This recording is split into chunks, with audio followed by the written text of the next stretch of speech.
সংসারে সকলে উঁচুতে উঠতে চায়, কেউ নত হতে চায় না। সবাই এটা মনে করে যে নত হওয়ার অর্থ হলো তাদের আত্মসম্মান এবং অহংবোধের বিরুদ্ধাচরণ করা। তাদের মনে হয় যে যদি আমরা নত হই, সংসার আমাদের দুর্বল মনে করবে, তাদের শৌর্য এবং তাদের ব্যক্তিত্বের অপমান হবে। কিন্তু এটা কি সত্যি? প্রত্যেকবার নত হওয়ার অর্থ কি সম্মানহানি হওয়া? কখনোই নয়। আপনি নিজের জীবনকেই দেখে নিন। আপনার কোনো অমূল্য জিনিস যদি নিচে পড়ে যায়, তাহলে তাকে কিভাবে তোলেন? সেই বস্তুকে তোলার জন্য আপনাকে নত হতেই হবে। আপনি বড়দের আশীর্বাদ কিভাবে লাভ করেন? আপনি নত হয়ে তবেই তাদের আশীর্বাদ লাভ করতে পারেন, তাই না? ভেবে দেখুন, আপনি একটা পথে হাঁটছেন, আপনি দেখতে চাইছেন যে আপনি সঠিক পথে হাঁটছেন কিনা, পায়ের নিচে কাঁটা পড়ে আছে কিনা। কিভাবে দেখবেন? আপনাকে সেই মাথা নত করেই দেখতে হবে। এর অর্থ কি? অর্থ খুব সহজ। প্রত্যেকবার নত হওয়া অনুচিত নয়, সেটা কোনোভাবেই সম্মানহানি নয়। পরিস্থিতি অনুসারে এবং যেখানে প্রয়োজন, আপনি নত হতে শিখে গেলে আপনি অনেক কিছুই লাভ করতে পারবেন। জ্ঞান, মান, গুণ, বিশ্বাস। সেই জন্য প্রয়োজন এবং পরিস্থিতি অনুসারে নত হতে শিখুন, এতে অনুচিত কিছুই নেই। আত্মসম্মান থাকা অত্যন্ত প্রয়োজনীয়, কিন্তু তা যেন কখনো অহংকারে পরিণত না হয়। এই বিষয়ে অবশ্যই নজর রাখবেন এবং আমার সাথে ভালোবেসে বলবেন, রাধা রাধা।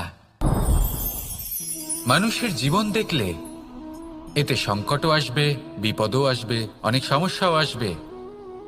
কখনো কখনো এমন সময় আসবে যখন আমাদের আপনজনের থেকে সাহায্য চাইতে হয়। আমরা সাহায্য চাই আর তারা সাহায্য করেও দেন, আমাদের সংকট থেকে মুক্তও করে দেন। কিন্তু যখন এই সময় বদলে যায়, যখন সুখের সময় আমাদের জীবনে আসে, তখন আমাদের মনে একটা অহংবোধ জেগে ওঠে। মনে হয় উপকার আবার কি? সেই ব্যক্তি সাহায্য করেছিলেন তাতে কি? উনি তো নিজের কর্তব্য পালন করছিলেন। সেই ব্যক্তি আমাদের ধন দিয়েছিলেন যখন প্রয়োজন ছিল, তো আমরা সেই ধন তো ফিরিয়ে দিয়েছি, উপকার কিসের? এই ভাবনা অনুচিত। যদি কোনো ব্যক্তি আপনাকে সাহায্য করে থাকে যখন কেউ করেনি, যখন আপনার সবথেকে বেশি প্রয়োজন ছিল, সেই সাহায্য অমূল্য, আর সেটা উপকারী বটে। যদি কেউ উপকার করেন, তাহলে বিনম্র চিত্তে ভালোবেসে আজীবন তার উপকারের প্রতি কৃতজ্ঞ থাকুন। কারণ সত্যি কথা বলতে এই সংসারে উপকার করার মতো ব্যক্তি খুব কম রয়েছেন, আর উপকারীর কথা মনে রাখেন এমন কৃতজ্ঞ ব্যক্তি আরো কম। সেই জন্য জীবনে কৃতজ্ঞ থাকুন আর আমার সাথে ভালোবেসে বলুন, রাধা রাধা। জ্ঞান এবং অহংকার, এই দুইয়ের মধ্যে সম্পর্ক কোথায়? সম্পর্ক ঠিক সেরকম যেরকম হাত এবং কাকনের, যেমন চোখ এবং দৃষ্টির সম্পর্ক। এবার আপনি বলবেন, এ আমি কি বলছি? জ্ঞান এবং অহংকারের এমন সম্পর্ক কি করে হতে পারে? দেখুন, যে ব্যক্তি জ্ঞানী, যার কাছে জ্ঞান রয়েছে এবং তিনি জানেন যে তার কাছে জ্ঞান রয়েছে, তার মধ্যে নিজে থেকেই অহংবোধ জাগ্রত হয়। খুব কম সংখ্যক এমন জ্ঞানী ব্যক্তি আছেন যারা নিজেদের অহংকারের বিষয়ে আঁচ করতে পারেন।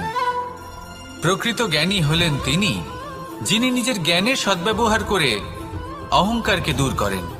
উচিত সময়ে বুঝে যান, নিজের অন্তর যাচাই করে এই বিষয়টা দেখেন যে তার অন্তরে অহংবোধ জাগ্রত হচ্ছে, এবং নিজেকে সেখানেই থামিয়ে দেন, যাতে অহংকারের পথে তিনি অগ্রসর না হয়ে যান।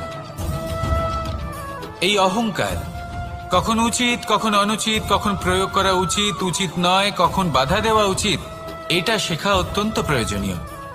আর যদি এটা আপনি শিখতে পারেন, তাহলে আপনি একজন জ্ঞানীও হয়ে উঠবেন এবং সুখীও থাকবেন। তাই মনে রাখবেন, এই জ্ঞান নিয়ে কখনোই অহংকার করবেন না, বরং সবসময় নিজের অহংবোধের বিষয়ে প্রকৃত ধারণা রাখবেন। আসুন আমার সাথে ভালোবেসে বলুন, রাধা রাধা।